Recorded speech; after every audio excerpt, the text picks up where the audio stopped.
जय बोलिए महावीर भगवान की जय बोलिए अनंतानंत सिद्ध परमेष्टि भगवानों की जय बोलिए तत्वार्थ सूत्र प्रणेता आचार्य भगवान श्री उमा स्वामी जी महाराज की जय बोलिए चारित्र चक्रवर्ती श्री शांति सागर जी महाराज की जय बोलिए आचार्य भगवान श्री विद्यानंद जी महाराज की।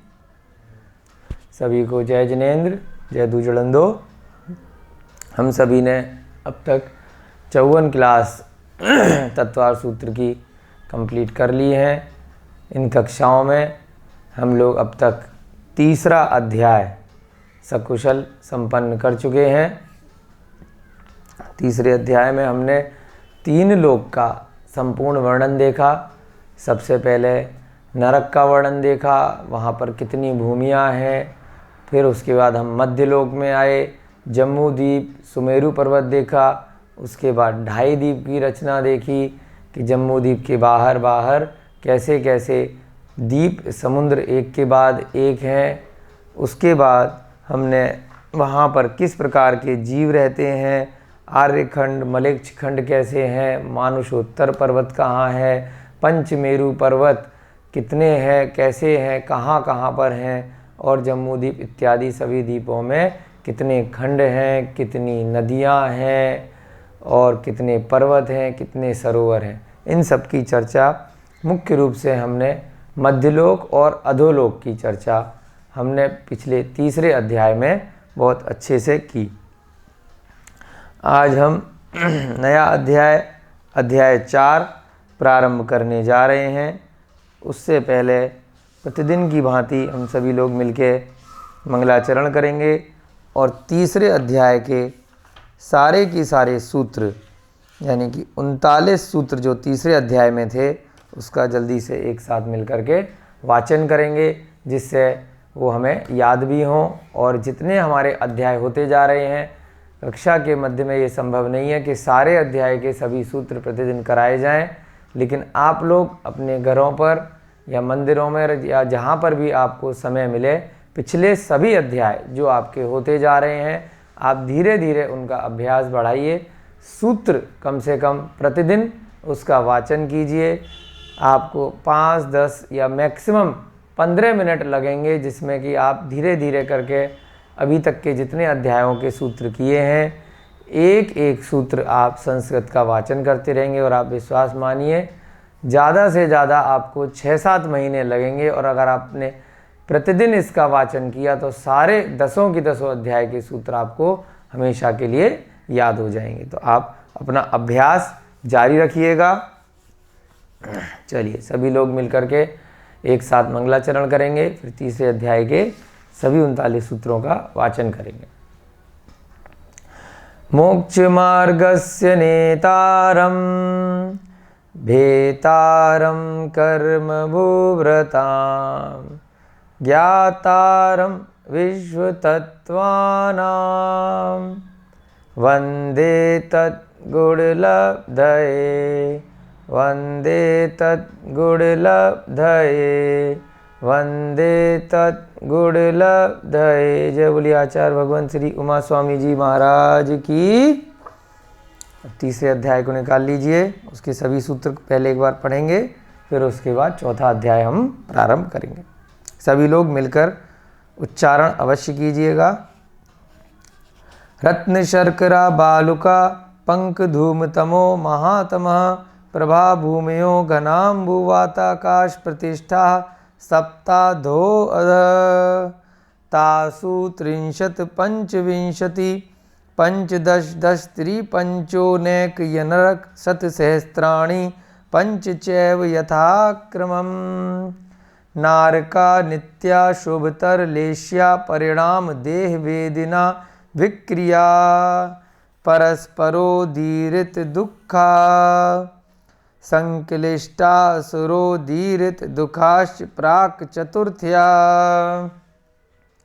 तेष्वेक 3 सप्तदश द्वाविंशति त्रयस्त्रिंशत् सागरोपमा सत्वानां परा स्थिति जम्बूदीप लवणोदादयः शुभ नामानो द्वीप समुद्रा द्विद्विवृष्कम्भा पूर्व पूर्व परिक्षेपणो वलयाकृतयः तन्मध्ये मेरुनाभिवृत्तो योजनशतसहस्र विशिकम्भो जम्बूद्वीपः भरत हेमवत हरिविदेह रम्यक हैरण्यवत ऐरावत वर्षा क्षेत्राणि तद्विभाजिनः पूर्वा परायता हिमवन महाहिमवन निषद नीलरुक्मी शिखरिणो वर्षधर पर्वता हेमार्जुन तपनीय वैडूर्य रजत हेममया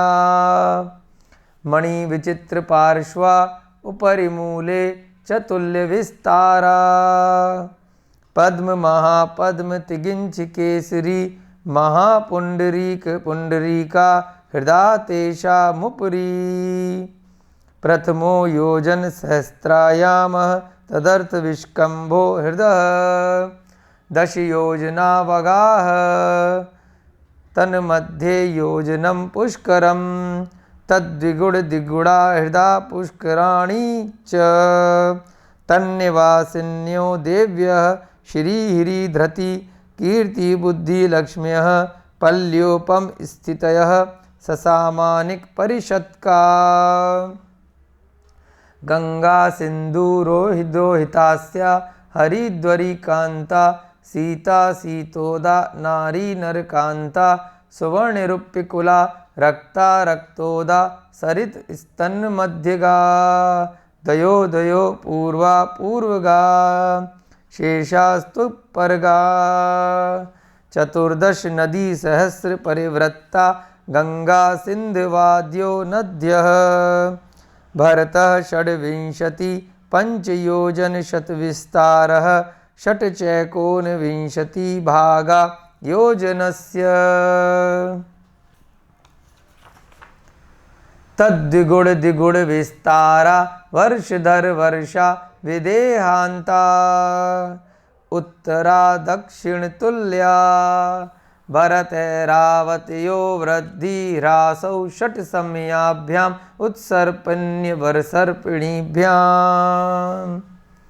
ताभ्यामपरा भूम्यो अवस्थिता एक द्वित्री पल्योपम स्थितयो हेमवतक हारी वर्षक दैवकुर्वका तथोत्तरा विदेहेषु संख्ये काला भरतस्य विशिकम्भो जम्बूद्वीपस्य 90 शतभागः द्विधातकी खण्डे पुष्करार्धे च प्राङ्गमानुषोत्तरान् मनुष्या आर्याम्लेच्छाश्च भरतैरावत विदेहा कर्म भूमियो अन्यत्र देवकुरुत्तर कुरुभ्यः नृ स्थिति परावरे त्रिपल्योपम अंतर्मुहूर्ते त्रियग योगिना जानाम च। इस प्रकार से हमने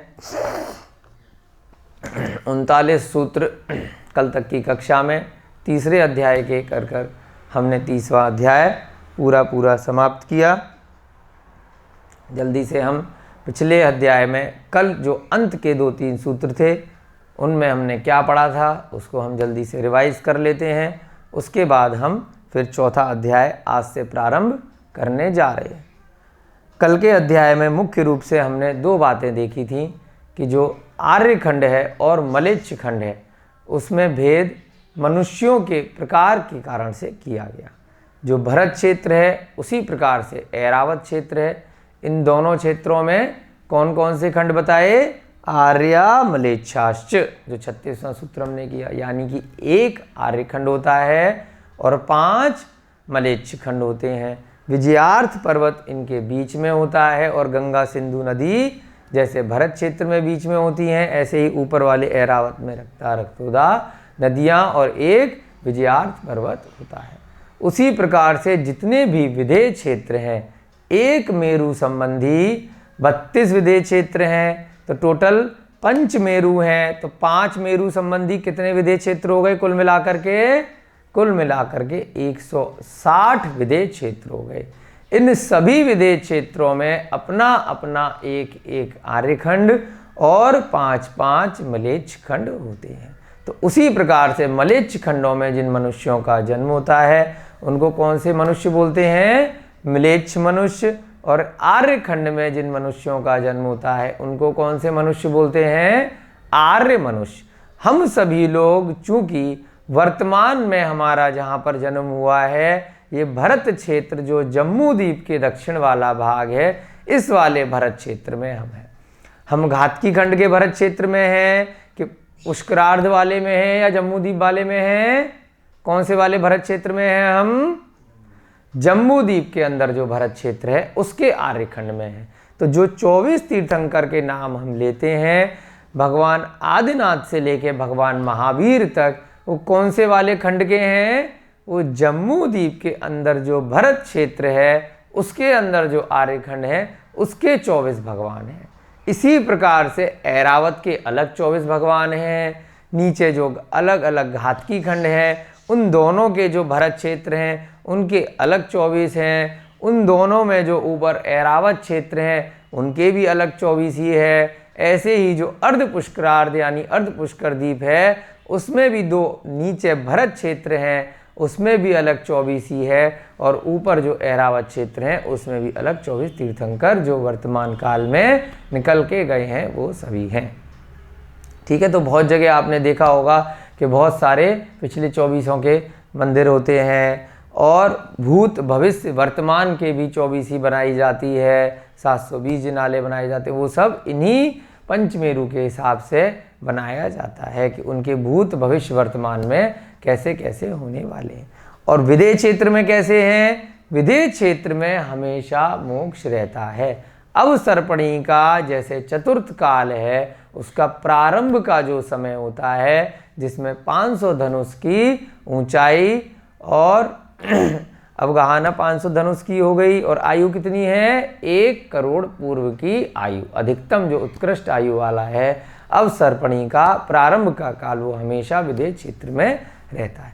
तो वर्तमान में ये पंचमेरु के यानी कि 32 जम्मू द्वीप के और 64 घातकी खंड के, अब 64 कैसे हो गए? क्योंकि घातकी खंड में 2 मेरु पर्वत हैं। इसी प्रकार पुष्कर द्वीप में जो अर्ध पुष्कर द्वीप है उसमें भी 2 मेरु पर्वत हैं। तो 64 वहाँ के विदेह क्षेत्र और 64 घातकी खंड के विदेह क्षेत्र और 32 कहाँ के? जम्मू द्वीप के विदेह क्षेत्र। तो ये सब कुल मिलाकर के जो 160 विदेह क्षेत्र हैं इनमें मात्र 20 स्थान ऐसे हैं अभी वर्तमान में जहाँ पर ऐसा वर्णन आया है कि अभी भी अरिहंत भगवान साक्षात विराजमान हैं, जिनमें सीमंदर इत्यादि इस प्रकार से 20 तीर्थंकर हैं। और प्रतिदिन उनके आज भी समोसरण लगते हैं। किसी भी मुनि महाराज को यदि कोई रिद्धि हो जाए, उनके मन में कोई शंका इत्यादि आए, तो जैसा हमने पहले दूसरे अध्याय में पढ़ा था कि उनके शरीर से एक आहारक शरीर निकल करके जो नज़दीक में केवली भगवान या शुद्ध केवली होते हैं उनके पास जा कर के शंका समाधान कर सकता है। तो वो शरीर आहारक शरीर कहाँ जाता है? वो विदेह क्षेत्र तक जा सकता है, क्योंकि 2.5 द्वीप में मनोनानुषोत्तर पर्वत तक कोई भी मनुष्य या मनुष्य रूपी जो आहारक इत्यादि शरीर हैं वो जा सकते हैं। तो वहाँ जा कर के शंका समाधान का निवारण करके आ सकता है। ऐसा हमने पढ़ा है हरिवंश पुराण में एक उल्लेख आया है कि नारद जी जो थे, नारद जी भी क्या हैं? एक देव हैं जो मनुष्य जाति में ही हैं। तो वो शंका समाधान के लिए जब कृष्ण जी के जो पुत्र थे वो किडनैप हो गए, तो वो उदाहरण आया है कि नारद जी वहाँ पर सीमंदर भगवान जी के पास में गए और वहाँ उनसे उन्होंने शंका का समाधान लिया। तो उन्होंने बताया कि ये जो जीव है जो यहाँ से अपहरण हो गया है वो 16 वर्ष बाद वापस प्राप्त हो जाएगा। तो वो कहाँ पर गए शंका समाधान के लिए? सीमंदर भगवान के पास गए। तो ऐसा उदाहरण आया है कि जो नारद जी थे हरवंश पुराण में, तो वो कौन से वाले काल के हैं? श्री कृष्ण जी के काल के। और श्री कृष्ण जी चूंकि नेमिनाथ भगवान के चचेरे भाई थे। तो अभी कुछ समय पहले के ही नेमिनाथ भगवान है।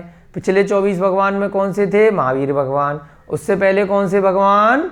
पार्श्वनाथ भगवान। और उनसे पहले कौन से? नेमिनाथ भगवान। तो 22वें तीर्थंकर जो अपने नेमिनाथ भगवान है, उस समय शरीर की अवगाहना भी कम है और उम्र भी कम है। तो उस समय की जो उम्र आई है तो वो कितनी आई है? लगभग 1000 वर्ष की आयु नेमिनाथ भगवान, कृष्ण जी इत्यादि की उस समय में थी। तो ऐसा उदाहरण आया है कि जब नारद जी जब सीमंदर भगवान के पास में जाते हैं तो इतने छोटे होते हैं कि उनके हाथ पर जाके भी बैठ जाते हैं। तो अब ये चीज़ें कैसे आई कि इसका मतलब 500 धनुष की भगवान की वहाँ पर सीमंदर भगवान की हाइट है, और वो अगर पद्मासन में बैठे हैं तो कितने विशाल हैं कि कोई जीव जब यहाँ से भरत क्षेत्र से अगर वहाँ गया तो बिल्कुल चींटी जैसा है, मच्छर जैसा है, बहुत छोटा है। तो वहाँ पर जो देव इत्यादि हैं वो पूछते हैं भगवान के समूह शरण में कि ये छोटा सा जीव कहाँ से आया है। तब भगवान के समूह शरण में वो बताते हैं, जो उनके गणधर इत्यादि होते हैं, कि ये जीव भरत क्षेत्र से आया है और वहाँ पर इस समय शरीर की अवगाहना बहुत कम चल रही है, क्योंकि अवसर्पणी काल का, चतुर्थ काल का अंत समय चल रहा है। तो ये सब चीज़ें क्या हैं? ये सब चीज़ें आपको तत्वार सूक्त से पढ़ करके जब आप प्रथमा योग के ग्रंथ इत्यादि पढ़ते हैं तो बहुत अच्छे से आपको उनका लिंक समझ में आने लगता है। तो आर्य खंड से और मलेच्छ खंड के बीच की दूरी कितनी है? उसके मध्य में विजयार्थ पर्वत है, उसको भी क्रॉस करके आपको जाना पड़ेगा, और मलेच्छ खंड को भी क्रॉस करना पड़ेगा, हिमवान पर्वत को भी क्रॉस करना पड़ेगा, उसके बाद हेमवतक क्षेत्र को, फिर महाहिमवान पर्वत को, फिर जा करके आपका विंध्य क्षेत्र आएगा। तो अगर आपको वर्तमान में तीर्थंकर इत्यादि के साक्षात दर्शन करने हैं तो आपको अपने अंदर विशुद्धि इतनी बढ़ानी पड़ेगी, तप संयम बहुत करना पड़ेगा, ऐसी भावना करनी पड़ेगी कि हम भी भगवान के दर्शन करके आए। तो मनुष्य कितने प्रकार के आए? आर्य और मलेच्छ खंड के रूप में 2 प्रकार के। एक और मनुष्य बताए थे यहाँ पर च से कि मनुष्य सम्मूर्छन भी हो सकते हैं। उसमें एक और हमने उदाहरण लिया था कि कुमानुष द्वीप में भी मनुष्यों का जन्म हो सकता है, लेकिन वो होंगे कहाँ पर? ढाई द्वीप के अंदर ही। वहाँ पर बहुत सारे प्रकार के मनुष्य होंगे जिनके रूप आधे मनुष्य के और आधे पशु समान होंगे। किसी का खरगोश जैसा होगा, किसी का गधे जैसा, किसी का घोड़े जैसा, किसी का सुअर जैसा, किसी का कुत्ते जैसा, किसी का हाथी जैसा। इस प्रकार से आधे आधे शरीर होंगे।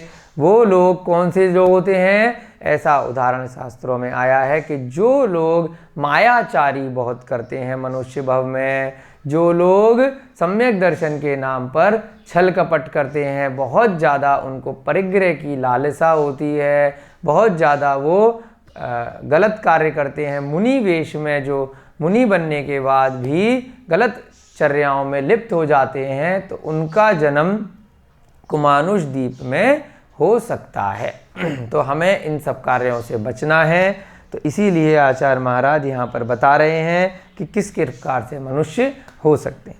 अगला सूत्र हमने किया था कि भरत ऐरावत विदेहा कर्म भूमियों अन्यत्र देव कुरुत्र कुरुभ्य, यानी कि इन सबको क्या बोला है? भरत ऐरावत इत्यादि को कर्म भूमि, क्योंकि यहाँ से कर्म कर करके जीव मोक्ष प्राप्त कर सकता है। और अगर यहाँ पर रहना है तो रहने के लिए भी कर्म करने पड़ेंगे। भले ही राजा के यहाँ राजा का पुत्र पैदा हो गया, वो भी परमानेंट मुफ्त में नहीं खा सकता।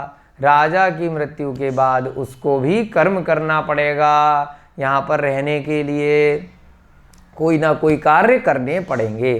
तो इस प्रकार से आदिनाथ भगवान के काल से 6 प्रकार के कर्म बताए गए। असी कृषि, वाणिज्य, कला और शिल्प। और अगर मोक्ष का उपक्रम करते हैं तो वो भी इसी काल में संभव होता है। कहाँ कहाँ पर हो सकता है? भरत क्षेत्र में, ऐरावत क्षेत्र में और विदेह क्षेत्र में। इन सबको क्या बोला? कर्म भूमियाँ बोला। और अन्यत्र यानी कि कौन कौन से क्षेत्र छोड़ दिए जाएं? देवकुरु को छोड़ दो, उत्तर कुरु को छोड़ दो, और उसके अलावा कहाँ कहाँ पर है भोग भूमियाँ? देवकुरु उत्तर कुरुभ्य से क्या मतलब निकला? देवकुरु हट गए, उत्तर कुरु हट गए, हेमवतक क्षेत्र भी हट गया, हिरण्यवत भी हट गया, और हरि और रम्यक, ये सब क्या हैं? भोग भूमियाँ हैं। तो देवकुरु उत्तर कुरु के साथ में बाकी की भोग भूमियाँ भी आ जाती हैं। और यहाँ पर इसलिए खाली देवकुरु उत्तर कुरु लिखा क्योंकि विदेह क्षेत्र के अंदर ये दो भाग थे, तो विदेह क्षेत्र में से ये दो हिस्से अलग कर दिए, उत्तर वाला उत्तर कुरु और नीचे वाला देवकुरु, तो बाकी का जो विदेह क्षेत्र रह गया वो सब कर्म भूमि कहलाती है। उसके बाद हमने यहाँ पर आयु देखी थी 38वें सूत्र में। नृ से क्या तात्पर्य निकला था कि नर, नर माने मनुष्य, नृ स्थिति परावरे त्रिपल्योपम अंतर मुहूर्ते, यानी कि नर की जो स्थिति है, जो इन कर्म भूमियों वाले नर हैं और इनके अलावा सारे की सारे जो भोग भूमियों वाले भी मिला लिए जाएं, यानी कि मानुषोत्तर पर्वत तक जो मनुष्य रह सकते हैं उनकी अधिकतम आयु यानी कि उत्कृष्ट आयु 3 पल्योपम यानी कि 3 पल्य की जा सकती है। 3 पल्य को हमने देखा था असंख्यात वर्ष होता है। कहाँ पर है 3 पल्य की आयु? उत्तम भोग भूमि में। भरत और ऐरावत क्षेत्र में अगर जाएंगे तो अवसर्पणी काल का प्रथम काल, और इधर से जब उत्सर्पणी काल है तो उसका अंत वाला काल यानी कि षष्ठम काल, तो उसको क्या बोलते हैं? उत्तम भोग भूमि। और जो परमानेंट वाली उत्तम भोग भूमि है वो कौन सी है? देवकुरु और उत्तर कुरु। वहां पर 3 पल्य की आयु वाले मनुष्य होते हैं। उसके बाद में कम से कम कितनी आयु हो सकती है मनुष्यों की? 1 अंतर मुहूर्त। एक मुहूर्त में 48 मिनट होते हैं। अंतर मुहूर्त का मतलब एक मुहूर्त के अंदर, यानी कि 48 मिनट के अंदर कुछ समय तक कोई भी मनुष्य का जीव जन्म लेने के बाद मरण कर सकता है। ठीक है, यानी कि कोई बच्चा भ्रूण में आया या कोई समूर्छन वाला मनुष्य है, तुरंत उसका मृत्यु हो गया, तो ये सब क्या है? एक अंतर मुहूर्त में जन्म लेते ही अगर भ्रूण अवस्था में ही उसका मरण हो जाता है तो उसे क्या बोलेंगे? जगन्य आयु 1 अंतर मुहूर्त की और उत्कृष्ट आयु 3 पल्य की होती। फिर हमने 39वां सूत्र देखा, त्रियग योग योनि जानाम च, यानी जैसे 38वें सूत्र में 3 पल्य और 1 अंतर मुहूर्त है मनुष्यों की आयु, उसी प्रकार से त्र्यंच की आयु भी जानना चाहिए। फिर त्र्यंच में हमने भेद किया कि क्योंकि एक इंद्रिय वाले जीव जो हैं वो भी त्र्यंच में आते हैं, उनकी आयु तो बहुत ही सूक्ष्म होती है, वो 3 पल्य तक जीवित नहीं रह सकते। उनकी आयु तो हमेशा से उतनी ही है, जैसे जल का एक जीव है, वायु का एक जीव है, अग्नि का एक जीव है, पृथ्वी का एक जीव है और वनस्पति का एक जीव है। इन सब की आयु बहुत कम होती है। वनस्पति का एक में भी 2 प्रकार के होते हैं, एक तो जो पूरा की पूरा पेड़ हो गया, एक उनके अंदर रहने वाले छोटे छोटे सूक्ष्म वनस्पति का एक जीव, तो उनकी पूरे की पूरे पेड़ की भी आयु अलग है, और उनके अंदर जैसे पत्तियों में जीव रह रहे हैं वो भी वनस्पति है ना। फलों के अंदर जो जीव हैं वनस्पति का एक, और तने के अंदर जो जीव हैं, शाखा में जो जीव हैं, फूलों में जो जीव हैं वो भी सब वनस्पति का एक हैं। तो एक पूरा की पूरा पेड़ है वो वनस्पति का एक है, तो उन सब की आयु अलग अलग होती है, अलग अलग जीव उसमें पाए जाते हैं। तो कितनी है वहाँ पर? एक इंद्रिय में जो है उनको छोड़ करके बाकी के त्रियंचों की बात हो रही है। यहाँ पर 2 इंद्रिय, 3 इंद्रिय, 4 इंद्रिय, ये सारे की सारों में कितनी हो सकती है? उत्कृष्ट आयु 3 पल्य की और कम से कम आयु 1 अंतर मुहूर्त की हो सकती है। चलिए अब आज की कक्षा को प्रारंभ करते हैं। आज की दिनांक चेंज करना रह गया। आज है 55वीं कक्षा आपकी, और आज दिनांक है 12 दिसंबर 2020। तृतीय अध्याय आपका समाप्त हो चुका है। आज आपका 4th अध्याय प्रारंभ हो रहा है। हमने अच्छे से कल की कक्षा में जो किया उसको भी रिवाइज कर लिया है। अब तीसरे अध्याय में किसका वर्णन था? मुख्य रूप से अधोलोक यानी कि नीचे वाला लोक और मध्यलोक का। अब जो अध्याय आने वाला है इसमें ऊर्ध्वलोक का वर्णन है। ऊर्ध्व माने जो 3 लोक का नक्शा है उसमें आधे से ऊपर वाला हिस्सा, मध्य में मध्य वाला, बीच वाला, अधो में नीचे वाला। ऊर्ध्व माने ऊपर वाला। ऊपर क्या है? मध्यलोक के ऊपर, मध्यलोक के ऊपर स्वर्ग है, सिद्ध शिला है। इन सब का वर्णन पूरे अच्छे से हम ये चौथे अध्याय में आज से करने वाले हैं। चलिए, ऊर्ध्वलोक कितना बड़ा है? इतना तो आपको याद होगा, पिछले अध्याय में पढ़ाया था जब 3 लोक का नक्शा किया था। ऊर्ध्वलोक का क्या मतलब है? चलिए रिवाइज करते हैं थोड़ा सा। ये आपका 3 लोक का नक्शा है जो जैन का चिन्ह भी बनता है, बहुत जगह आपने मंदिरों पे लगा देखा है। मध्यलोक कौन सा था? ये वाला, बिल्कुल बीच वाला छोटा सा। उसके नीचे अधोलोक। तो ऊर्ध्वलोक कौन सा हो गया? ये सारा क्या है? ऊर्ध्वलोक है। यहां से यहां तक की ऊंचाई कितनी बताई थी? याद हो गई आपको? बहुत बढ़िया, 14 राजू। यहां से यहां तक की, और मध्य का मतलब मिडिल में आ गए, तो यहां से यहां तक की कितनी हो जाएगी?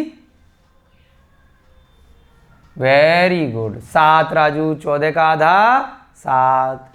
तो अब ये जो चर्चा शुरू होने वाली है इस 7 राजू के बारे में बात की जाएगी। मध्यलोक कितना है?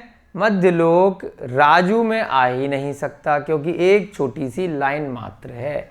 तो इसका कितना हो गया था? हमने निकाला था मध्यलोक 1,40,000 योजन ऊंचा। क्यों? क्योंकि इतना ऊंचा सुमेरु पर्वत है। तो अब मध्यलोक वाला जो भाग है वो इसी अधोलोक में से थोड़ा सा हिस्सा ले लिया जाता है, तो उसी में बीच में मध्यलोक आ जाता है। तो 7 राजू में से इतना कम कर दिया जाएगा तो वो क्या हो जाएगा? अधोलोक हो जाएगा। बहुत छोटा सा हिस्सा कम होता है। राजू और योजन में बहुत फर्क होता है।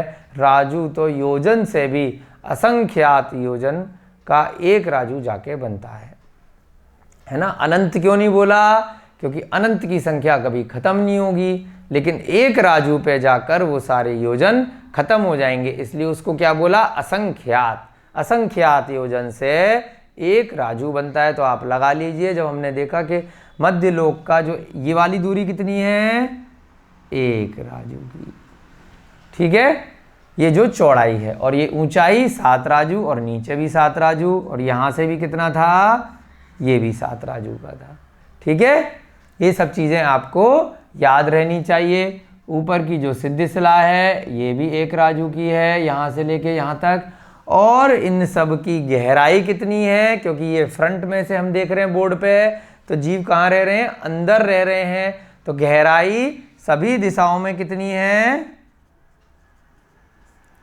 गहराई 7 राजू सभी दिशाओं में।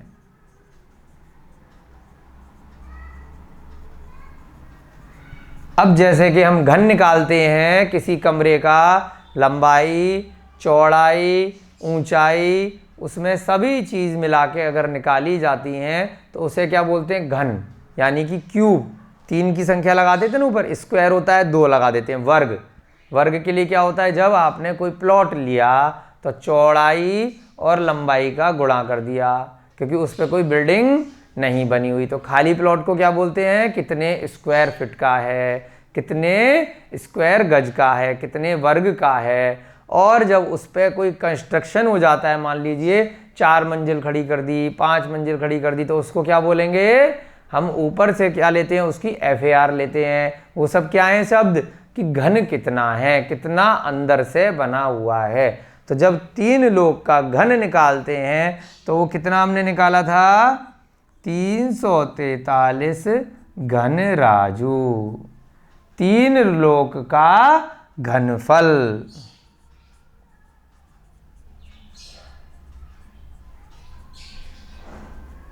या क्षेत्रफल, उसके अंदर सभी दिशाओं से सब जब जगह मिला ली जाए तो सब ये आपस में गुणा करते हैं तो कितना निकलता है 343। अब इस वाले में से हम कितने की बात करेंगे? अब इस हिस्से की बात आज के सूत्रों में हम प्रारंभ करने जा रहे हैं।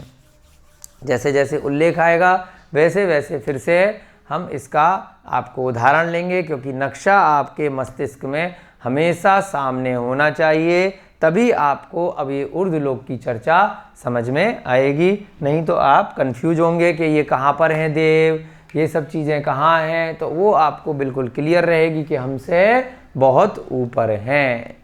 चलिए पहला सूत्र करेंगे। देवा चतुर्दिकाया। देवा आदश, फिर चतुर्दिकाया,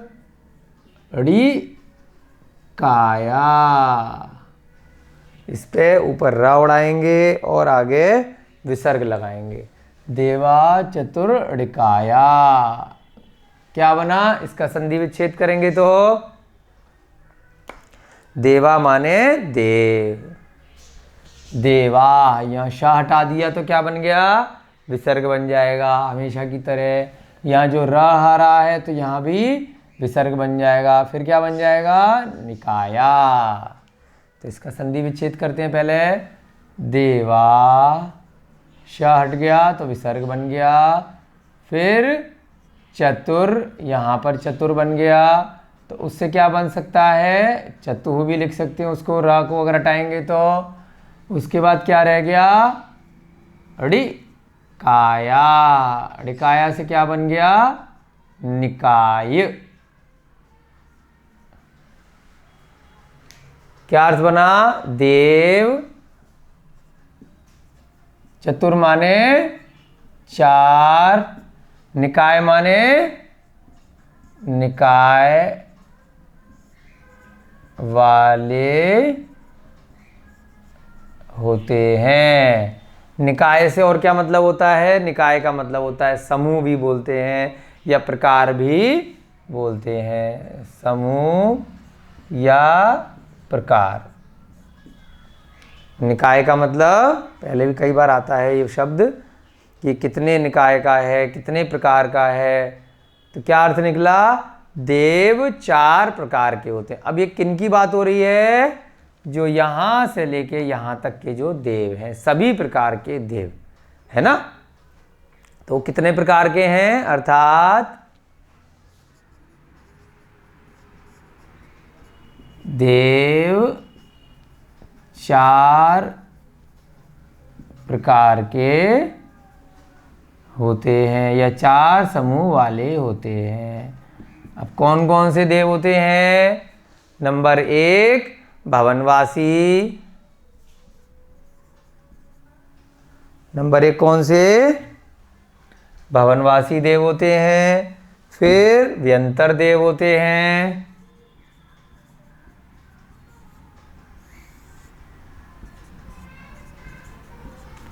तीसरे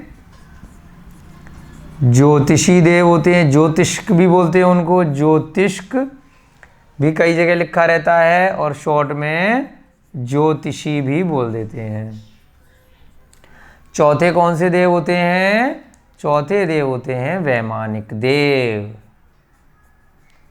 धीरे धीरे इन सभी देवों की चर्चाएं अगले अगले सूत्रों में की जाएगी। कौन कौन से देव हैं? भवनवासी देव, व्यंतर देव, ज्योतिषी देव और वैमानिक देव। इस प्रकार से देव चार प्रकार के होते हैं। अब इनके भी कैसे कैसे भेद हैं? भवनवासी, व्यंतर और ज्योतिषी, इन तीनों को मिलाकर के क्या बोल सकते हैं? इन तीनों को भवनत्रिक भी एक शब्द में भवनत्रिक, क्योंकि ये नीचे की तरफ रहते हैं। कहाँ नीचे? ये वाला जो हिस्सा है बिल्कुल लगा हुआ मध्यलोक का, यहाँ पर नीचे की तरफ रहते हैं। हमने पहले पढ़ा था कि जो पहली पृथ्वी है, क्या नाम है इसका? रत्न प्रभा पृथ्वी। उसका जो ऊपरी भाग है उसका क्या नाम है? उसका खर भाग। और खर भाग का भी जो ऊपरी भाग है उसका क्या नाम है? चित्रा पृथ्वी। पहली पृथ्वी का ऊपरी भाग खर भाग, दूसरा भाग पंख भाग और तीसरा भाग अबहुल भाग। हमने जब तीसरा अध्याय किया था तो अबहुल भाग में क्या थे? यहाँ पर पहला नरक था। और ऊपर के भागों में क्या है? तब भी ये उदाहरण दिया था कि यहाँ खर भाग के ऊपरी भाग में तो क्या है? अपन लोग चित्रा पृथ्वी में हैं। चित्रा पृथ्वी 1000 योजन की है ऊपर। इसमें खर भाग कितने का है? कुल 16,000 योजन का। तो बाकी कितना रह गया? 15,000 योजन का खर भाग और नीचे है। उसके बाद फिर पंख भाग है, उसके बाद फिर अबहुल भाग है। ये टोटल मिला के 1,80,000 योजन का हमने जो मैप आपको कराया था उसमें प्रारंभ में बताया था। 84,000 योजन का ये वाला भाग है ना कुल। और ये वाला कितना है आपका? 80,000 योजन का ये वाला भाग है। तो और ये 1000 योजन की चित्रा है और बाकी का 15,000 योजन की अन्य 15 पृथ्वियाँ हैं इसके अंदर। तो कुल ये वाला कितना है? 16,000। तो यहाँ तक खर और पंख भाग तक ये देव जा सकते हैं, रहते हैं। जाने को तो हमने तीसरे अध्याय में ये भी देखा था कि असुर कुमार जाति के देव तीसरे वाले नरक तक जाके भी क्या करते हैं? जो नीचे के नारकी हैं उनको मारते हैं, उनको पीटते हैं, पूर्व भव का स्मरण करा के उन दोनों को लड़ाते बढ़ाते हैं। तो जा तो वो तीसरे नरक तक सकते हैं, परंतु उनका जन्म इत्यादि कहाँ तक रहता है? वो यहाँ तक हो सकते हैं। नरक में उनका जन्म नहीं होता। नरक में तो नारकियों का ही होता है। वो नरक के जीव नहीं कहलाते, जो देव कहलाते हैं।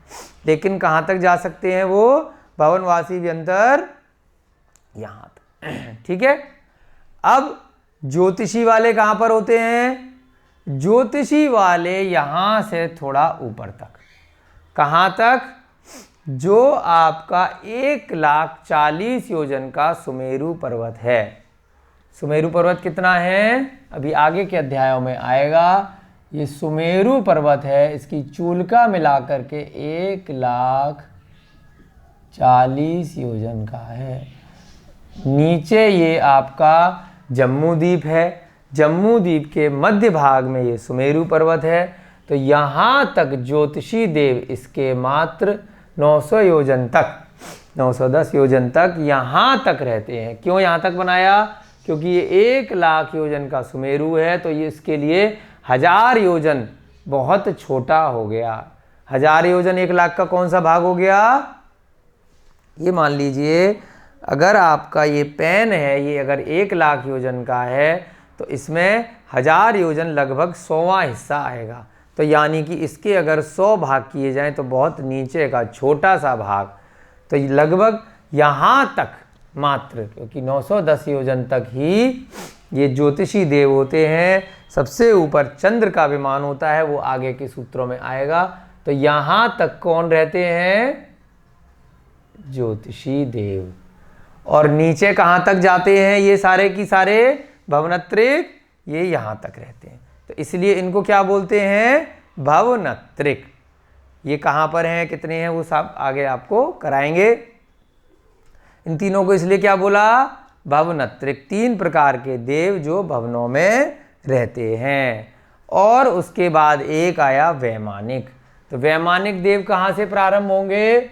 जो ये सुमेरु पर्वत है 1,40,000 योजन का, यहाँ से एक बाल ऊपर, यानी कि एक बाल जितना हमारा होता है इतना बस एक उसके मध्य से निकल जाए, उसके ऊपर से स्वर्गों के विमान शुरू हो जाते हैं। वो कौन से स्वर्गों की बात हो रही है? वैमानिक स्वर्ग की। तो एक इधर होता है, एक इधर होता है, फिर एक इधर, फिर एक इधर।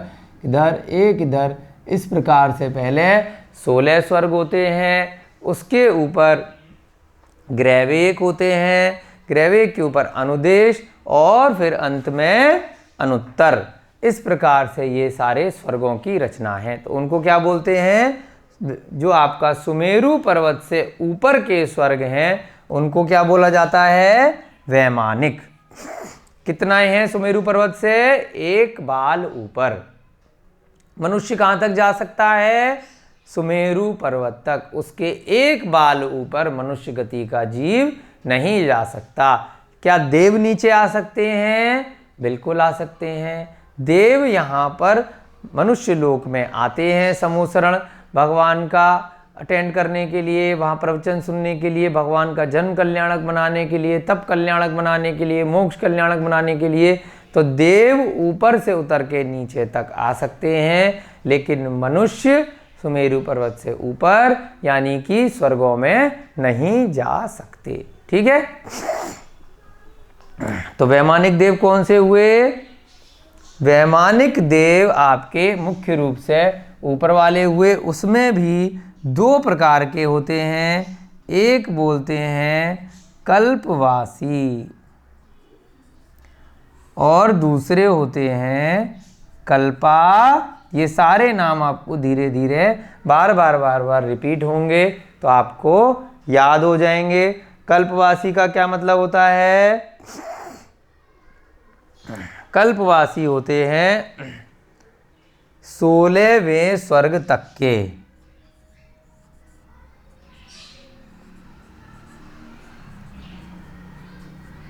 वहां पर क्या होगा? दो दो के जोड़े में होंगे। सौधर्म, ईशान इत्यादि करके लास्ट में आरण अच्युत तक आपके 16 स्वर्गों में दो दो के जोड़े में, यानी कि एक लाइन में एक पूरब और एक दक्षिण और एक उत्तर, इस प्रकार से दो दो आपके दोनों दिशाओं में स्वर्गों के विमान रहेंगे। तो उसको क्या बोलते हैं? कल्पवासी। उसके 16 स्वर्ग के ऊपर यानी कि 8 लेयर के ऊपर जाके क्या आएगा? कल्पातीत। तो वहां पर क्या होते हैं? ग्रैवेक, अनुदिश और अनुत्तर। 9 ग्रैवेक होते हैं, 9 अनुदिश होते हैं और 5 अनुत्तर विमान होते हैं। तो इन सबको क्या बोलते हैं? कल्पातीत। 9 ग्रैवेक, 9 अनुदिश और 5 अनुत्तर। ये सारे नाम भी आपको याद करने हैं, रिपीट होंगे बार बार। इन सब में क्या है? यहाँ जो कल्पवासी देव हैं वहाँ देव भी हैं और देवियाँ भी होती हैं। इंद्र भी है, इंद्राणी भी है। लेकिन यहाँ पर क्या है? कल्पातीत में यहाँ पर देवियाँ नहीं होती, तो इसलिए इनको अहम इंद्र वर्ड भी यूज किया जाता है, यानी कि यहाँ पे सभी इंद्र होते हैं। यहाँ पर कोई भेद नहीं होता देवों के अंदर, इन सभी में भेद रहते हैं, जो हम अगले की सूत्रों में करेंगे। ये आ गया आपको समझ में? अब आप लिख लीजिए कि भवनवासी और व्यंतर जो देव हैं ये दोनों कहाँ रहते हैं? ये सभी अधोलोक में, यानी कि यहाँ से, क्योंकि खर भाग से नीचे वाला जो चित्रा पृथ्वी से नीचे का जो हिस्सा था वहाँ पर कौन रह रहे हैं? भवनवासी और व्यंतर। कहाँ पे लिखे हैं? यहीं लिख लेते हैं। भवनवासी और व्यंतर ये कहाँ पर हैं? अधोलोक में। अधोलोक क्यों बोला? क्योंकि मध्य लोक कहाँ से है? चित्रा पृथ्वी से लेकर के जो ये 1,40,000 योजन कैसे आया? 1000 योजन की नींव और 99,040 योजन ऊपर। ये क्या है? सुमेरु, यानी सुदर्शन मेरु। तो इतना ही क्या होता है? मध्यलोक होता है। इसके नीचे यानी कि ये जो 15,000 योजन का खर भाग है और फिर 84,000 योजन का जो पंख भाग है, ये सभी भाग यहाँ से चित्रा पृथ्वी के नीचे से अधोलोक में ही माने जाते हैं। तो यहाँ पर कौन से होते हैं? भवनवासी और व्यंतर। यहाँ पर भवनवासी और व्यंतर देव के भवन होते हैं, तो इसलिए इनको क्या बोलते हैं? अधोलोक।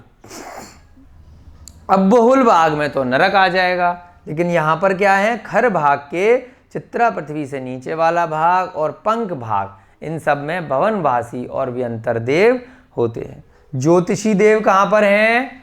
ज्योतिषी देव हमारी चित्रा पृथ्वी से ऊपर वाले भाग से प्रारंभ होकर कहाँ तक जाएंगे? यहाँ पर चंद्र के विमान तक, यहाँ तक जाते हैं। चंद्र, शनि इत्यादि के जो ऊपर विमान है उन सब का अभी आगे के सूत्रों में वर्णन किया जाएगा। तो वो सब कहाँ तक जाएंगे? तो उसको कौन सा लोक बोलेंगे ज्योतिषी वालों को?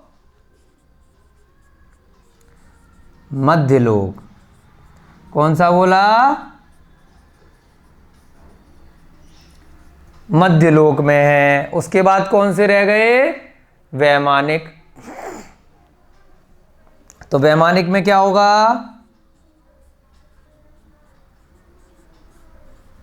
बताइए, वैमानिक कौन से वाले लोक में है? ऊर्ध्वलोक। 3 प्रकार से लोक बांटे थे, अर्धलोक, मध्यलोक और ऊर्ध्वलोक। क्योंकि वो सुमेरु से ऊपर वाले हैं सारे की सारे, तो ये किस में आ गए? ऊर्ध्वलोक में। तो इसलिए आपको मैप से समझना बहुत जरूरी है, जिससे कि आपको एकदम कॉन्सेप्ट क्लियर हो जाएगा। भवनवासी व्यंतर को अधोलोक में क्यों लिया? क्योंकि ये यहाँ से नीचे वाले हिस्से में है, चित्रा पृथ्वी से। उसके बाद ज्योतिषी को मध्यलोक में क्यों लिया? क्योंकि वो चित्रा पृथ्वी से ऊपर वाले हिस्से में है। यहाँ पर आपकी चित्रा हो गई 1000 योजन की इसकी नींव, उसके ऊपर तो ये सारे की सारे क्या हैं? यहाँ से मध्यलोक ही है। कहाँ तक है मध्यलोक? ये पूरा मध्यलोक है यहाँ पर, जहाँ तक सुमेरु पर्वत की ऊंचाई है। ठीक है, तो इसको मध्यलोक में लिया। और वैमानिक देव, इसके ऊपर वाला जो एक बाल ऊपर है, ये वाला क्या है? ऊर्ध्वलोक है। और इससे जो नीचे वाला हिस्सा है, चित्रा पृथ्वी से नीचे वाला, वो सारा क्या है? अधोलोक। तो जो नरक हैं वो भी सारे की सारे अधोलोक में हैं, और भवनवासी व्यंतर भी चूंकि यहीं पर आ गए तो वो भी सारे कहाँ हैं? अधोलोक में हैं। आप लोग पार्श्वनाथ भगवान की स्थिति में बहुत बार ध्यान देते होंगे कि धरणेन्द्र पद्मावती को अधोलोकगामी बोला है। तो क्यों बोला है? क्योंकि वो कौन सी जाति के हैं? वो भवनवासी में उनका जन्म हुआ है, सर्प जाति से जब वो देव बने, तो वो इसीलिए अधोलोक बोला जाता है। अधोलोक में नरक भी होते हैं और अधोलोक में ये दोनों प्रकार के देव भी होते हैं। ठीक है, तो कहीं पर भी अगर देवों के नाम के आगे अगर अधोलोक लिखा हो तो आप उसको समझ लेना कि वो इन 2 जातियों के देव हो सकते हैं। चलिए आगे आपके समझ में अच्छे से। वैमानिक देव कितने प्रकार के? कल्पवासी और कल्पातीत। उसके अंदर भी भेद किए गए। 16वें स्वर्ग तक के 9 ग्रहवेग, 9 अंदेश और 5 अनुत्तर। और 3 मुख्य कौन कौन से? भवनवासी, व्यंतर और ज्योतिष। इन तीनों को भवनत्रिक भी कहते हैं। आगे बढ़े अब हम, ये मिटा दें यहाँ से। ठीक है, आपने नोट कर लिया होगा, समझने वाली चीज़ है। बिना समझे अगर आप सीधे सीधे सूत्रों को रटेंगे तो कन्फ्यूजन हो सकता है। यहाँ पे हेडिंग लिखी, चतुर्थ अध्याय, अथ चतुर्थोऽध्यायः। अथ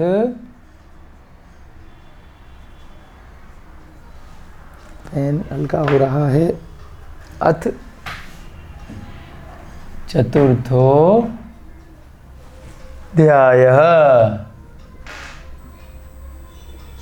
चतुर्थ अध्याय आपका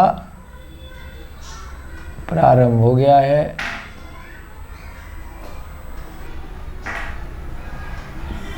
चलिए दूसरा सूत्र प्रारंभ करें। मिटा दें इसको।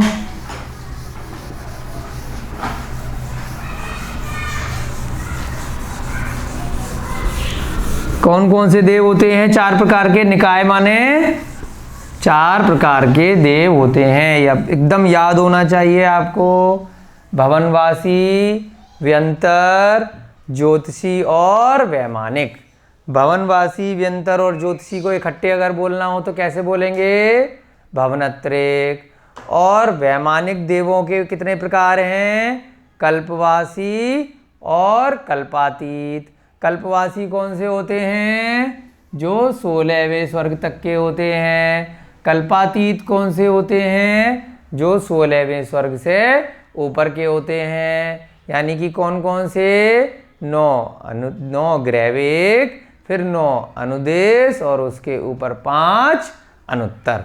इस प्रकार से। अब देखिए दूसरा सूत्र करेंगे। आदितस त्रिषु पीतांत लेश्या। आदि तस, जैसे आदि बोलते ना आदिनाथ भगवान को, तो यहां पे क्या लिखा? आदितस त्रिषु। आदितस त्रिषु। फिर क्या है? पीतांत लेश्या। पीतांत लेश्या। आदितस का क्या मतलब हुआ? यहां से हम संधि विच्छेद करेंगे तो आदि तस, फिर क्या निकला? त्रिषु। तस माने आदितस, आदि के। आदितस से क्या बन गया? स हटा देंगे तो विसर्ग बन जाएगा। जैसे यहां पे स हटाया तो क्या बन गया? विसर्ग बन गया। पीतांत, पीत अंत लेश्या। आदि तस ये शब्द बना। इसका क्या मतलब बना? स हटाएंगे तो आदि तह। फिर क्या निकल गया यहां पे? त्रिषु। उसके बाद पीत अंत, फिर क्या संधि विच्छेद हुआ? लेश्या। अब लेश्या शब्द सुना सुना सा लग रहा है ना आपको? बिल्कुल सुना हुआ लग रहा है। दूसरे अध्याय में किया था ना हमने। 6 प्रकार की लेश्याएं पढ़ी थी। कृष्ण, नील, कापोत, पीत, पद्म और शुक्ल। कृष्ण माने बिल्कुल काली वाली लेश्या, बहुत बुरी लेश्या। फिर थोड़ी और अच्छी उससे हुई नील वाली, फिर कापोत वाली उससे और बेटर हुई। लेकिन तीनों की तीनों कैसी थी? बुरी लेश्या थी, जो आत्मा में हमारे भाव हैं, लेश्या हैं, जो परिणति है, वो सब क्या हैं? बुरी बुरी हैं। बहुत हमेशा बुरे कृत्य करना, बुरा सोचना, बुरा रूप, बुरी गंध, ये सब बुरी बुरी अशुभ लेश्याएं होती हैं। कौन कौन सी? कृष्ण, नील और कापोत। फिर उसके बाद थोड़ी सी अच्छी लेश्या होना प्रारंभ हुआ। वो कौन सी हुई? थोड़ी सी अच्छी लेश्या बनी तो पीत लेश्या बनी। उसके बाद और अच्छी बनी तो पद्म लेश्या बनी, और अंत में जाकर शुक्ल लेश्या सबसे अच्छी होती है। उसके बाद जो आगे जाकर के जो आपके अरिहंत भगवानों की हो जाती है तो और अच्छी परम शुक्ल लेश्या हो जाती है। तो मुख्य रूप से 6 लेश्याएं होती हैं। कौन कौन सी? दोबारा बताइए। बिल्कुल ठीक। कृष्ण, नील, कापोत, पीत, पद्म, शुक्ल। अब यहाँ क्या कहा आचार्य महाराज ने? पीत अंत, यानी कि पीत के अंत तक, पीत तक। जैसे एक सूत्र में आया था, वनस्पति अंता नाम एकम। वनस्पति जिसमें अंत में है वहाँ तक एक इंद्रिय जीव होते हैं। तो ऐसे ही आचार्य महाराज एक एक शब्द को बचाते हैं। इन्होंने ये नहीं कहा सारी की सारी लेश्याओं का नाम लिख के, सीधे सीधे बोल दिया पीत अंत, पीत तक। यानी कि पीत तक में क्या आ गई? कृष्ण भी आ गई, नील भी आ गई, कापोत भी आ गई और पीत। इसी सीरीज में हमें याद करनी है चीज़ें। तो यानी कि 4 लेश्याएं पीतांत वर्ड के अंदर आ गई। कौन कौन सी? कृष्ण, नील, कापोत और पीत। आदितस माने आदि के, यानी कि ये जो पिछले सूत्र में 4 बताए, इसमें आदि के त्रिशु माने 3, आदि के 3 यानी कि भवनत्रिक। उसके लिए क्या बोला? पीत तक यानी पीतांत। लेश्या माने लेश्या होती है। एक एक शब्द बचाते हैं आचार्य महाराज। इसी सूत्र में खाली बोल दिया देवा चतुर्निकाया। सूत्र के अंदर 4 प्रकार नहीं दिए, वो आप अपने आप से समझ लो, शॉर्टकट। ठीक है, वो 4 निकाय हमने खुद से लगाने, क्योंकि अगले सूत्रों में दिए हुए हैं बाद में जाकर के। तो ये जो 4 प्रकार हैं, इसमें आदि के 3 यानी कि प्रारंभ के 3 में पीत तक लेश्या होती है। क्या अर्थ निकला इसका? अर्थात देवों के जो 4 प्रकार थे, उनमें प्रारंभ के 3 प्रकारों में पीत तक लेश्या होती है। अर्थात आदि के 3 निकायों में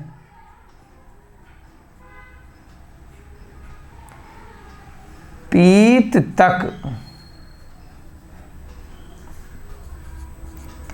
लेश्या होती है। अब हम अपने पुराने सूत्र से निकालेंगे कि प्रारंभ के 3 निकाय कौन से थे। ऊपर का मिटा देते हैं, यहां पर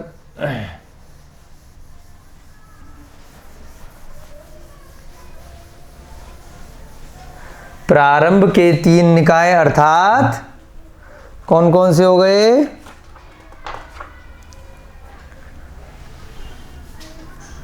प्रारंभ के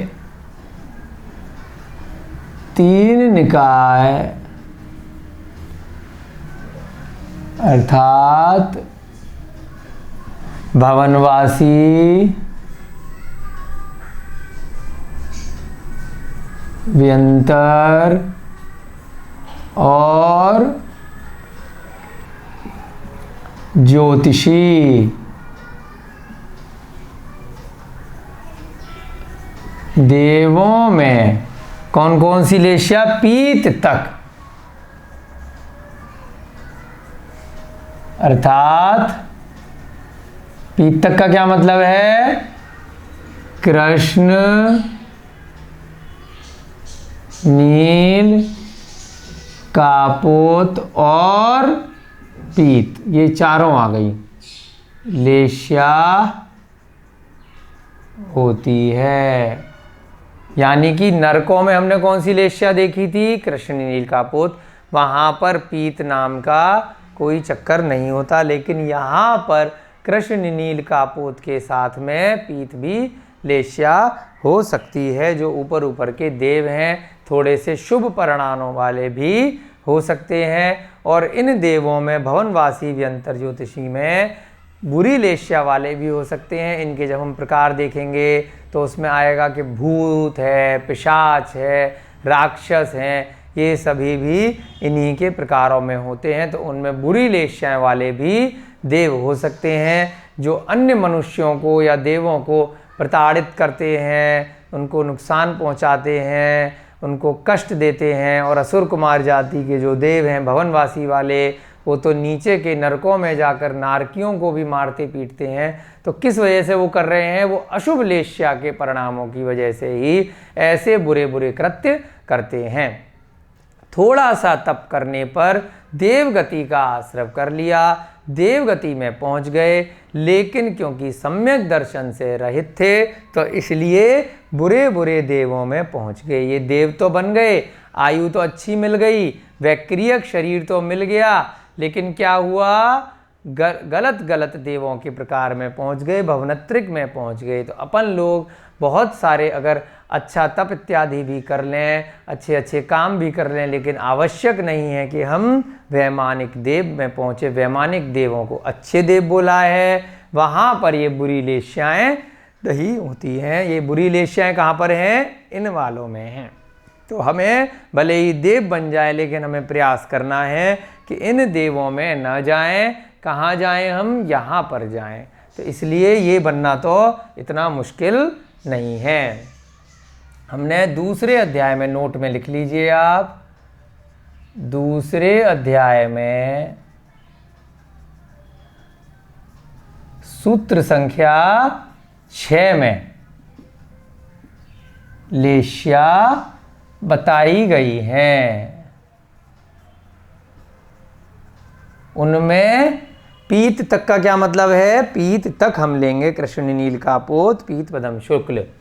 शुभ वाली कौन सी है? अशुभ पहले लिख लें, अशुभ से शुरू करते हैं। कृष्ण नील और कापोत, और फिर उसके बाद शुभ होनी शुरू हो जाती हैं, पीत पद्म और शुक्ल। तो इसमें कहाँ तक लेनी है हमें? इस सूत्र के हिसाब से ये तीनों आ गई और साथ में ये आ गई। तो यहाँ तक की लेश्याएं कहाँ पर होती हैं? आदि तस त्रि, यानी कि प्रारंभ के जो 3 देव हैं इनमें पाई जाती हैं। आगे आपके दूसरा सूत्र समझ में है? आगे का सूत्र लें आज। चलिए, तीसरा सूत्र बहुत छोटा है, तीसरा सूत्र भी आज ही करते हैं। नीचे से मिटा दें यहाँ से। 4 प्रकार देवों के आपको रट गए एकदम से। कौन कौन से? भवनवासी, व्यंतर, ज्योतिषी। चौथे वैमानिक। वैमानिक के कितने प्रकार? 2 प्रकार, कल्पवासी और कल्पातीत। कल्पवासी में क्या क्या आ गए? जो 16वें स्वर्ग तक के हैं। कल्पातीत में कौन से आ गए? जो 16वें स्वर्ग से ऊपर हैं। कौन कौन से? गिरैविक, अनुदेश और अनुत्तर। आपने सर्वार सिद्धि का नाम सुना होगा, वो अनुत्तर विमान के अंदर आता है। ये सारे विमानों के नाम भी आगे के सूत्रों में हम करेंगे। सौधर्म, ईशान इत्यादि ये सब नीचे के 16 स्वर्गों में आते हैं। चलिए, तीसरा सूत्र करेंगे। तीसरा सूत्र क्या है? दशाष्ट पंच 10 द्वार 10 विकल्पा कल्पोपन्न पर्यंता। दशाष्ट, दशाष्ट, दशाष्ट आधा श फिट, दशाष्ट। उसके बाद पंच द्वादश विकल्पा, पंच द्वादश विकल्पा।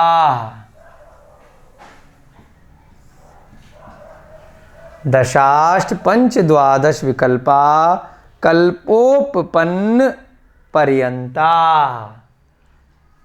कल्पोपपन्न,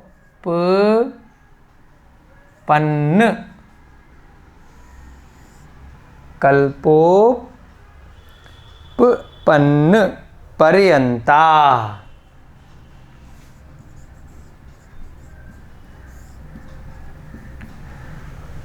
अब यहाँ पर गिनतियाँ लिख दी कि जो अब पिछले सूत्रों में 4 प्रकार के बताए उसमें कितने कितने इनके प्रकार होते हैं। दशाष्ट, इसका भी संधि विच्छेद करेंगे। 10 और अष्ट।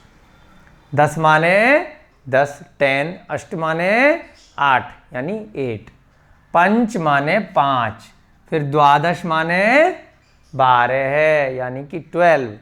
उसके बाद विकल्पा यानी कि विकल्प होते हैं, प्रकार होते हैं। कल्पोपपन्न पर्यंता यानी कि पर्यंता यानी कि तक।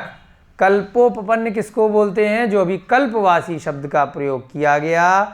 वैमानिक देव के अंदर 2 प्रकार बताए, कल्पवासी और कल्पातीत। तो कल्पवासी और कल्पोपपन्न पर्यायवाची शब्द हैं, यानी कि कल्पवासी तक। कितने हैं भेद? 10, 8, 5 और 12 भेद हैं। अभी हमने 4 जो लिखे थे, कौन कौन से लिखे थे? पहले इसका संधि विच्छेद करेंगे। 10, फिर अष्ट, उसके बाद पंच, पंच के बाद द्वादश, द्वादश के बाद विकल्पा।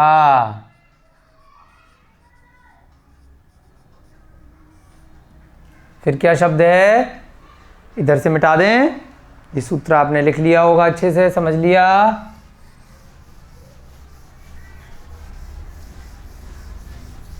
उसके बाद क्या है, विकल्पा के बाद कल्पोपपन्न। कल्पोपपन्न, फिर पर्यंता। क्या मतलब हुआ, 10 माने 10,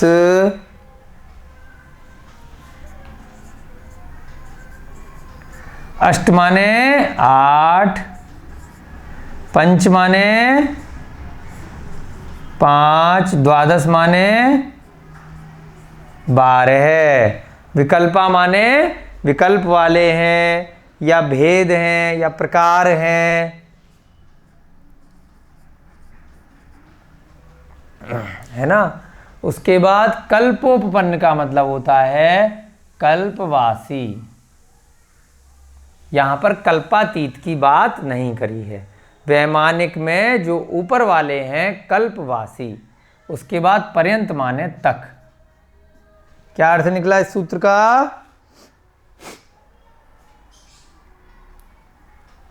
यानी कि जो 4 प्रकार पिछले सूत्र में करे थे, अब दोबारा से उनका नाम रिपीट नहीं कर रहे, यानी कि सीधे सीधे खाली गिनतियां लिख दी आचार्य महाराज ने। आप अपने ज्ञान से अन्य शास्त्रों से स्वयं लगाइए या आगे के सूत्रों से आधार लीजिए कि 10 प्रकार, 8 प्रकार, 5 प्रकार और 12 प्रकार कि कहाँ तक हैं। 10 वाले किसके हो गए, अर्थात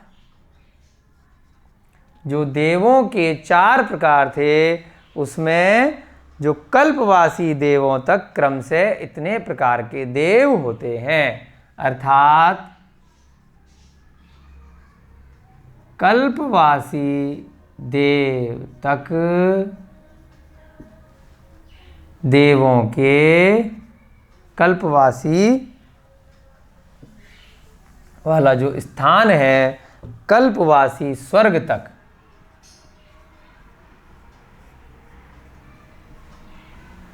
देवों के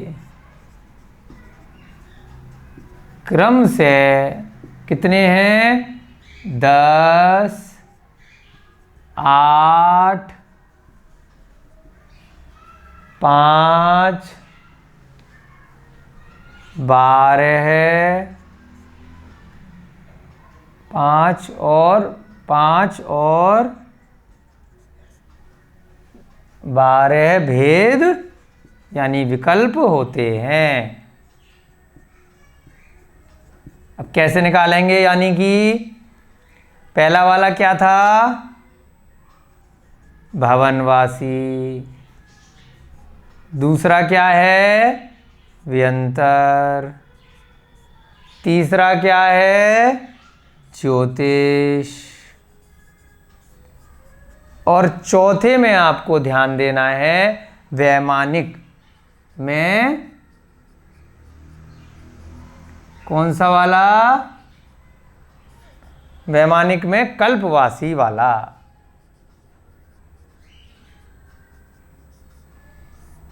उसकी बात कर रहे हैं, कल्पातीत की यहां पर बात नहीं कर रहे। कल्पवासी यानी कि कल्पोपपन्न, इसका दूसरा नाम है। अन्य शब्दों में इसको क्या बोलते हैं, यानी कि 16वें स्वर्ग तक। कल्पातीत की बात यहां पे नहीं की जा रही, क्योंकि उसमें कोई भेद नहीं होता। आगे के सूत्रों में आएगा कि वो तो एक ही प्रकार के होते हैं, अहम इंद्र उनको बोलते हैं, वो एक ही प्रकार के होते हैं। तो भवनवासी कितने प्रकार के हो गए, भवनवासी 10 प्रकार के। व्यंतर कितने प्रकार के हो गए, 8 माने 8 प्रकार के। फिर ये पंच माने 5 प्रकार के। और कल्पवासी यानी कल्पोपपन्न कितने प्रकार के, 12 प्रकार के। और यहाँ पर जो कल्पातीत है उसकी बात यहाँ पर नहीं की जा रही है ना। वो कोई प्रकार के नहीं होते, वो कैसे होते हैं? अहम इंद्र, उनमें एक ही प्रकार होता है। वो अगले सूत्र में इसका वर्णन आएगा। तो अभी हम क्या देख रहे हैं कि ये प्रकार देख रहे हैं, यानी कि ये जो हमने पिछले सूत्र में 4 प्रकार के देव किए थे, भवनवासी, व्यंतर और ज्योतिष, और चौथा वैमानिक, उसके प्रकारों के बारे में तीसरे सूत्र में आचार्य महाराज ने यहाँ पर हम सभी को बताया है। ठीक है, अगला सूत्र भी आज कर लें। अगले सूत्र का रेफरेंस आज कर लेते हैं। चलिए अगला सूत्र कल की क्लास में कराएंगे। बड़ा सूत्र है, उसमें देवों की 10 जातियों के बारे में बताया है। अभी हमारा देवों का ऊर्ध्वलोक का वर्णन यहाँ से प्रारंभ हो चुका है। यहाँ पर हमने अभी देखा कि ये तीनों किस्में हैं, भवनत्रिक वाले हैं। ये सब ऊपर वाले 2 किस्में अधोलोक में, और ज्योतिष वाले मध्यलोक में हैं, और वैमानिक वाले ऊर्ध्वलोक में हैं। आज की कक्षा में आपके लिए इतना ही। उसके बाद अगले सूत्र से चर्चा हम कल की कक्षा से आगे बढ़ेंगे। सभी को जय जिनेंद्र। जय बोलिए भगवान महावीर स्वामी की। जय बोलिए आचार्य भगवान श्री उमा स्वामी जी महाराज की। जय बोलिए चारित्र चक्रवर्ती श्री शांति सागर जी महाराज की। जय बोलिए आचार्य भगवान श्री विद्यानंद जी महाराज की। जय बोलिए अनंतानंत सिद्ध परमेष्ठी भगवानों की। सभी को जय जिनेंद्र, जय दू जुड़ंदो।